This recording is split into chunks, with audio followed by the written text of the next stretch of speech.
Hey everyone, welcome to episode 3 of Hooked on Marketing with Corinne and Carlotta. I'm Corinne. I'm Carlotta. And today we're going to be talking about lead intelligence. Lead intelligence is such a hot topic right now, and we use it all the time here at SiteSeeker for our B2B clients. So whether you're new to lead intelligence and don't really know much about it at all, or you've used different tools if you're in the B2B or B2C sector, today we're going to have some really helpful tools to share with you. So I'm really excited to dig into that. Absolutely. And let's start the episode by giving you a definition of lead intelligence. So lead intelligence is the process of gathering information about prospective customers and use this information to become more knowledgeable about them before qualifying and nurturing them. And it's really important from both an end user standpoint and a business standpoint because, think about it. Your customers now or prospects will get information that they're actually interested in. You know more about them. You know what social channels they're on, what tools they use the most. And so you will be able to send the right message at the right time with the right channel. And from a business standpoint instead, lead intelligence is really important because it really allows you to focus your sales team, I would say, to focus on your hot leads and your marketing team to really support them and nurture warmer leads and make sure that cold leads and warm leads become hot, and then pass them, of course, along to sales. So again, now that we've given a definition and we said why lead intelligence is really important, let's dive right in. And Coco, it's your time. It's time for Coco's for success. Well, pause for dramatic effect. As you know, Coco's a little shy, so I'll just go ahead and help him out. There's a lot of different lead intelligence tools out there. Specifically at SiteSeeker, we use Lead Forensics and Lead Feeder. They're both similar in certain ways. They're both visitor identification softwares, but for example, Lead Forensics is really great. And I'm actually going to hop into the tool to show you a little bit more about it and what it does.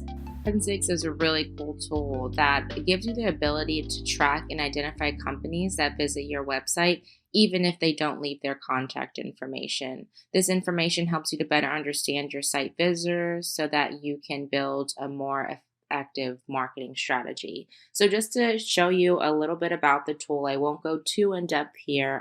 If you're interested in this, you can definitely reach out to Carlotta and I. But basically, this is like the main part that I use. You can see the different companies that visit your site, the date that they came, how many times they visited, conversions, duration, pages, industry, location. There's a slew of different options that you can find out about the company. The great thing too is you can also filter your results if you wanted to.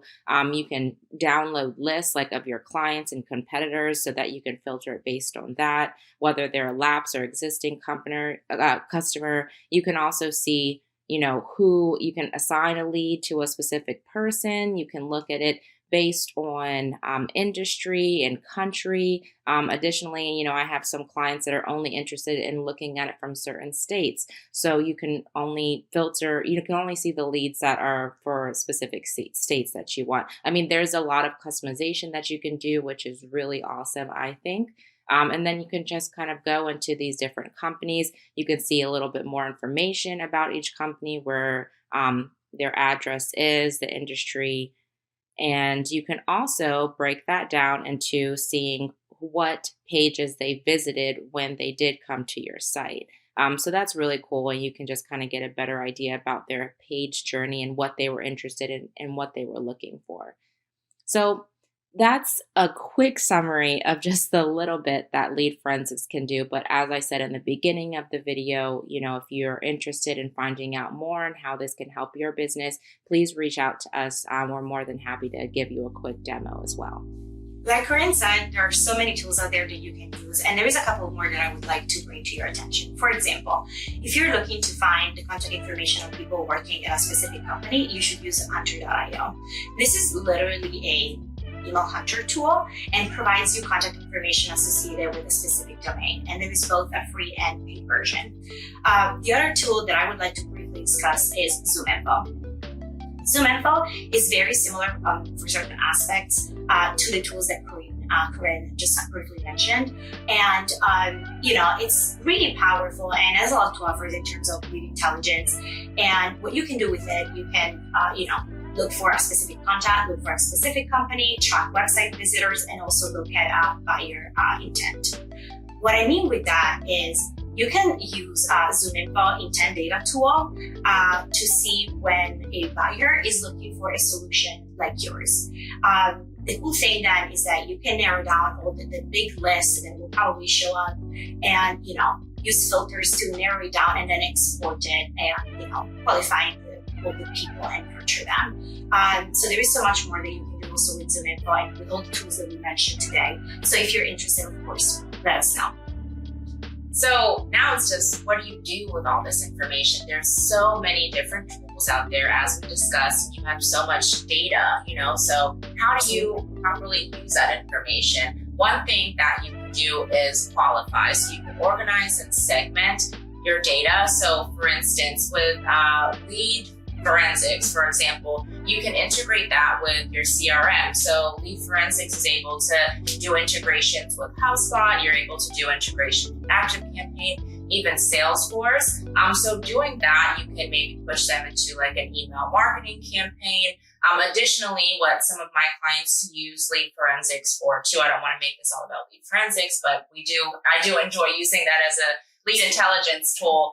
So what they do is, like, say there's only a certain area in the United States that they kind of market to that you would consider a marketing qualified lead or MQL. So their sales team will only be notified if they hit that specific region, or maybe you are only interested in people in the construction industry. You can also segment and organize your information that way. So maybe your sales team only gets notified about that, or maybe you're only marketing to people in those areas. Yeah, that's a great point. And it's really important, I feel, to start by qualifying your leads, so organizing them, segmenting them. I think that's really important. And then, that's when nurturing them comes into the picture. And there is one of your clients, in fact, Corinne, that we're working on together. This is one of Corinne's clients, the one who's with forensics. And, what they did, they integrated the tool with their email marketing tool, ActiveCampaign. And so they get information directly sent there, where they get, like Corinne said, segmented and qualified. And also, we help them create a nurture strategy. So what you can do is really try and nurture people based, for example, on the pages that they have visited. Because that one really gives you an insight of what they're looking for and they're interested in. Or also, for example, maybe you can focus on what they've downloaded, right? So there is so much to explore and so much that you can do with it. Really, I guess we could really stay here and talk about this all day long. Yeah, there is really a lot. Yeah, and another thing that we also do is just use that information to better market to our clients. Totally. And because I'm thinking, think about the fact that maybe a person really goes to a page and then they don't convert and they drop on. Mm-hmm. Why don't you have maybe a form over there, right? You can use this information to improve the user experience. Yes, exactly. Right? You can see exit pages that they are really popular, or maybe, they're, like Carlotta said, they're just not converting. So maybe adding a form or something, or a contact us button, something can kind of help you get that conversion or increase your conversion rate. Absolutely, and that's really important. And I know that basically all the tools that we really mentioned are mostly for B2B, right? I would say basically all of them. But, there is still a lot of things that B2C businesses can do. The possibilities really are endless out there. Yeah. And one thing that I personally like to do, I've done with a specific client that was in the B2C sector, is using ads and analytics. You can gather so much information from those tools that I don't know if some people know about it. For analytics, for example, you can see different demographics like age, if maybe your audience is more men or women. And so you can use that information to kind of when you are deploying your marketing strategy, maybe your language or maybe your pictures that you use, you can use that information to figure out how you can target your audience, your main audience better. Additionally, with ads, the great thing too, in Google Ads, is you're able to use information. If someone has come to your website, you can use that for remarketing to them. Maybe they didn't convert and you want to reach them again. So then that person or those people will continue to get your ads, and because of your remarketing strategy that you have set up in ads. Yeah, and always be top of mind. Yes. That's great. Another thing that, for example, I've done, and I found it really helpful, honestly, is progressive profiling. So this is something that you would do before, right? So let's say that I go to your website and I land on your contact us page and fill out the form, right? So let's say that I have to, the fields are first name, last name, email address, and organization. Great. I filled that out, I convert it, and then I leave them. Now you have some information about me. So you can set up your forms so that the next time I go to the website recognizes who I am, and the form will be different. So maybe this time, yes, I have to, for example, share again my email address, but then the fields will not be organization and first and last name, but maybe now I will have phone number and position at work, right? Something like that. So this is really a great tool, I guess, a great strategy, tactic to keep gathering information about people. And also another thing is simply ask for what you want to know. So for example, probably you have an email list, right? Why don't you reach out to these people and ask, I don't know, for their birthday, right? Just make sure that they know what's in it for them, because they are sharing personal information with you. Why would they share it? So you could maybe say, hey, we want to offer a 20% discount for your birthday, the month of your birthday. So can you please share that information? So as long as they see benefit in it, they will share it, right? So many things that you really can do. And Corinne, I know that you have a customer success story that you wanted to share about one of your clients. Yeah, definitely. One of my clients, we are using lead forensics for them, and they were able to close a $100,000 deal within 3 months. So basically, we deployed a different strategy about the MQLs that I was telling you about, the marketing qualified leads. They only wanted leads that hit a specific area of the United States. So their sales team was notified. They put it through an email nurturing, and then once that lead kind of engaged with that email, then the sales team was able to reach out to that person and they closed the deal. So that's really awesome. Yeah. So within 3 months? Within 3 months, yeah. Well, they basically paid for the tool immediately. Yeah. They were able to. Wow. Just with that one deal. That's awesome. That's really cool. That's really, really cool. And like we said, this is really proof that if you have a strategy in place and you use these tools and your marketing and sales are really aligned, this is really what can happen, and it can extend, of course, to more. So I guess, again, we're at the end of the episode. So thank you all so much for being with us today. We really hope that you found this insightful.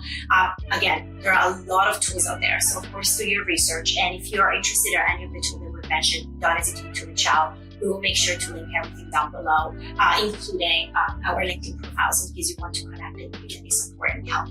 Definitely. So again, thanks again for watching. Make sure you tune in a few weeks where we're going to be recording episode 4 and our final episode of Hooked on Marketing. We're going to be talking about account-based marketing, or ABM.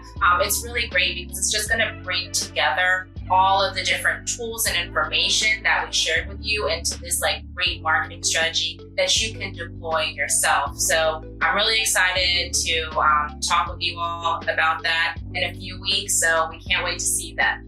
That's awesome. Thank you. Thanks. Thank you so much. See you then. Bye.